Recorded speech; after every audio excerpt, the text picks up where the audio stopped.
Tudo bom, galera? Espero que sim. Hoje estamos aqui para mais uma aula de história. Antes de começarmos, não se esqueçam de curtir esse vídeo, de se inscrever aí no nosso canal e também de ativar as suas notificações.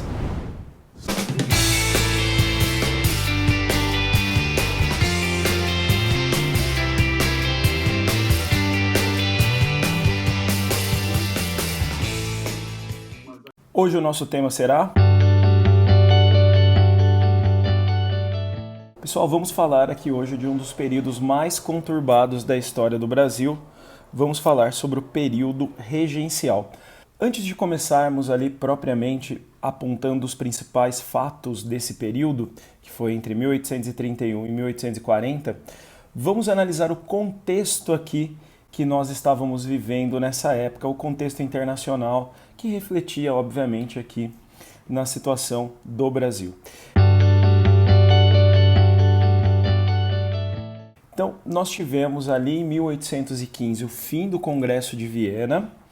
O fim do Congresso de Viena leva ali a aplicação de medidas extremamente reacionárias e conservadoras, onde busca se defender ali a ordem vigente, onde busca se defender o antigo regime. Com o fim das guerras napoleônicas e ratificado o Congresso de Viena, nós teremos então até mesmo a criação da Santa Aliança para evitar novas revoltas liberais, emancipatórias, revoltas de qualquer ideologia ou matriz iluminista. Diante disso, nós tivemos ali uma violenta reação na década de 1830, mais precisamente uma onda revolucionária em 1830, onde as principais ideologias eram o nacionalismo e também o liberalismo. Vale lembrar que essas ideologias vão refletir diretamente aqui no Brasil, a gente vai sentir a influência dessas ideologias, a ponto de no ano seguinte acontecer aqui no Brasil o processo de abdicação do Dom Pedro I. Vale lembrar, gente, que o Dom Pedro I tinha como principal grupo de oposição o grupo dos brasileiros, conhecidos ali por serem liberais. Dessa onda revolucionária de 1830, pessoal, podemos destacar a deposição do rei francês Carlos X, que tentou restabelecer medidas absolutistas na França. Podemos destacar a independência da Grécia, a independência justa em 1830 da Bélgica. Podemos destacar também revoltas liberais na Península Itálica, na Confederação Germânica. São tantas revoluções que a Santa Aliança, o exército aí supranacional para deter essas ações revolucionárias, acabou ali sendo aniquilado. No Brasil, pessoal, nós sentimos esse processo de transformações. O primeiro reinado não teve vida fácil desde a formação aqui do nosso Estado Nacional. Dom Pedro I foi acumulando uma série ali de problemas que geraram uma crise gigantesca. Problemas econômicos relacionados aí a déficits na balança comercial, elevados gastos militares com a Guerra de Independência, a Guerra da Cisplatina e também com revoltas como a Confederação do Equador. O imperador também era considerado extremamente centralizador e autoritário, prejudicando aí sua imagem, fazendo com que a elite agrária, e principalmente a elite provincial, que também era agrária, obviamente, ficasse contrário a ele, uma vez que não teriam como participar ali, controlar as suas províncias. Vale lembrar que o grande símbolo dessa centralização, não esqueçam, era o poder moderador, aquele de uso exclusivo do imperador, que permitia aí que o Dom Pedro fizesse o quê? Dissolvesse Câmara de Deputados, escolhesse os presidentes provinciais, intervisse no judiciário. Então, o Brasil, gente, não viu ali uma participação dessa elite provincial no controle, pelo menos, de suas regiões. A centralização era intensa e é óbvio que ele será pressionado e isso também vai ajudar a derrubá-lo. Nós tivemos também, a partir de 1826 principalmente, um enorme medo ali da recolonização, porque 1826 é a morte do Dom João VI, Dom Pedro era herdeiro do trono português, então houve um clima de tensão aqui e não foi permitido que o Dom Pedro acumulasse as duas coroas. Como eu já disse, a ascensão dessas ideias liberais, uma imprensa já combativa, vai ajudar num processo que acaba culminando na abdicação do Dom Pedro em 1831, lá no dia 7 de abril. Qual é o problema, pessoal? O problema é que seu filho não tem idade para assumir o trono, seu filho mais velho, Pedro de Alcântara. Ele ainda tem 5 anos de idade em 1831. E o que diz a nossa Constituição, a Constituição de 1824? Ela diz que, diante da impossibilidade de ascensão aí do herdeiro ao trono, nós teremos uma regência. E é assim que começa, então, esse novo período da história do Brasil. Vamos falar aqui, então, sobre o período regencial. Galera, a regência é um período que dura de 1831 a 1840.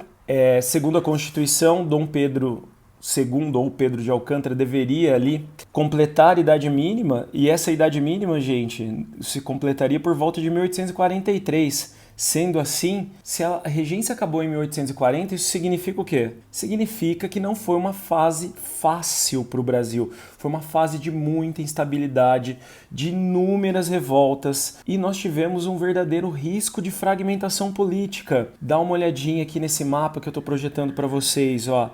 Tivemos muitas revoltas, as 5 revoltas principais foram essas aqui. A Revolta Farroupilha, por exemplo, chegou a separar o Rio Grande do Sul do Brasil por 10 anos. Então a unidade territorial ficou ameaçada nesse período.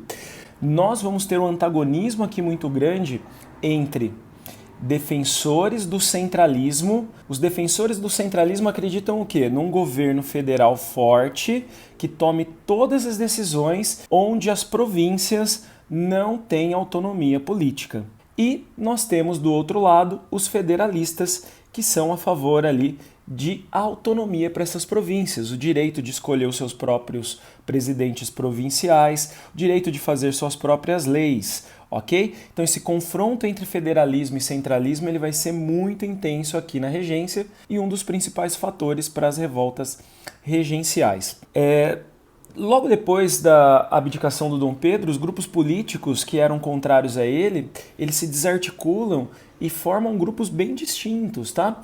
Então você vai ter aqui, ó, os exaltados, né, ou liberais exaltados, que vão defender o federalismo, são radicais ali, querem ali muitas vezes o separatismo, a formação de novos países e têm ideais republicanos. Aí você tem os liberais moderados, que são a favor também da autonomia para as províncias, mas defendem ali a manutenção da unidade territorial. Esse grupo, pessoal, ele é bem difuso, você encontra defensores do centralismo também dentro do grupo dos moderados. E nós temos os restauradores. Os restauradores, olha só, eles defendem o retorno do Dom Pedro I. Tudo bem? Dá uma olhadinha no nosso quadro político aqui para ficar mais claro para vocês, ó. Então nós tínhamos o Partido dos Portugueses, que vão formar ali os moderados, né, liberais ali, ó, e regressistas e progressistas, e você tem ali o Partido dos Brasileiros, que vai dar ala ali para os liberais exaltados, ok? Vale lembrar também, pessoal, que nós tivemos aqui, logo após a abdicação do Dom Pedro, a formação de uma regência trina e provisória. Um dos grandes problemas aqui, galera, é o seguinte: a Constituição não definia como seria essa regência. Então nós vamos ter ali uma regência feita às pressas, que vai durar de abril da abdicação até junho, até a formação de uma regência trina e permanente. Essa regência trina e provisória, gente, ela vai manter a Constituição de 24 e vão buscar ali na composição dos regentes, trina de 3 regentes, um equilíbrio. Então você tem ali, ó, o senador Vergueiro, né, que é representante dos liberais, você tem o Marquês das Caravelas, que é um conservador, e você tem o Francisco de Lima e Silva, que representa aí as forças militares. Uma das primeiras coisas que foi feita aqui, muito importante, foi a lei regencial. A lei regencial, gente, vai definir como será essa regência. Então, a lei regencial, por exemplo, reduz o poder dos regentes e impede ali o uso do poder moderador pelos regentes. Vale lembrar que o poder moderador, segundo a Constituição, era de uso exclusivo do imperador, tá, galera? Muito bem, a lei regencial vai definir também que a regência será trina e permanente. O que isso significa? Que escolheremos então 3 regentes, isso o legislativo escolherá 3 regentes, e eles ficarão até a maioridade do Dom Pedro. Galera, não foi bem isso que aconteceu, tá? Mas vamos analisar aqui então o que vai acontecer. O Ministério dos Brasileiros, que havia sido demitido pelo Dom Pedro I, é readmitido, ok? E nós teremos a anistia aos presos políticos. Formou-se ali a regência trina permanente, ainda em 1831. Ela deveria durar até a maioridade do Dom Pedro, seria por volta de 1843, como eu já disse. Mas olha só, durou só até 1835. O que aconteceu? Vamos analisar isso agora, gente. A regência trina permanente, pessoal, fica conhecida ali como período do avanço liberal. Então nós temos uma tentativa de descentralização aqui no Brasil nesse contexto. Então olha só, vai ser criada a Guarda Nacional nessa fase, muito importante. A Guarda Nacional, gente, vai dar origem ao coronelismo. Vamos analisar o que é isso.